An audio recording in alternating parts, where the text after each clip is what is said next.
வணக்கம். தேசம் சிறப்பு செய்திகளுக்காக நான் உங்கள் ரேவதி குணாலன். இந்திய சமுதாயத்திற்கு மாயிகா என்ன செய்தது என கேள்வி கேட்பவர்களுக்கு பண்டார் மக்கோத்தா சிராஸ் தமிழ் பள்ளியை பதில் சொல்லும் சபுதி SS ராமமூர்த்தி காட்டம். இந்திய சமுதாயத்திற்கு மாயிகா என்ன செய்தது என கண்களை இருக்க மூடிக்கொண்டு கேட்பவர்களுக்கு பண்டார் மக்கோத்தா சிராஸ் நவீன தமிழ் பள்ளியை பதில் சொல்லும் என சபுதி SS ராமமூர்த்தி கூறினார்.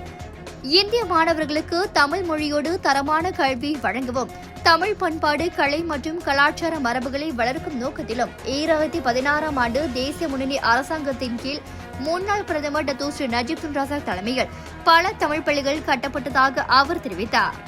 அந்த வகையில் நவீன வசதிகளோடு அமைக்கப்பட்ட பண்டார் மக்கோத்தா சிராஸ் தமிழ் பள்ளி தனித்துவம் வாய்ந்ததாக திகழ்கிறது என அவர் குறிப்பிட்டார்.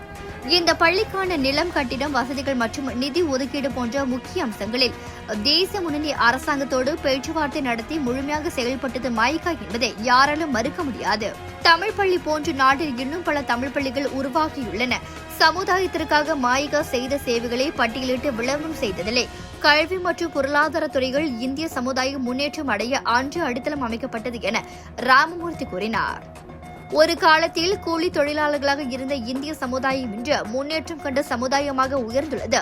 அதற்கு வழிகாட்டியாக திகழ்ந்தவர் துன் சம்பந்தன். வசதியான குடும்பத்தில் பிறந்த அவர் இறுதியில் சமுதாயத்திற்காக தனது வாழ்க்கையை அர்ப்பணித்தார். இன்று நமது கட்டிடம் தலைநகரில் நிமிர்ந்து நிற்பதற்கு அவர்தான் காரணம் என பண்டார் மக்கோத்தா சிராஸ் தமிழ் பள்ளியை பதில் சொல்லும் எனவும் சபுதி SS ராமமூர்த்தி மேலும் அவ்வாறு குறிப்பிட்டார்.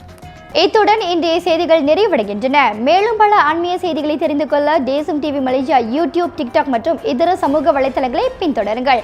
உங்களிடமிருந்து விடைபெறுவது நான் உங்கள் ரேவதி குணாலன். மக்களோடு தேசம், தேசத்தோடு மக்கள். நன்றி, வணக்கம்.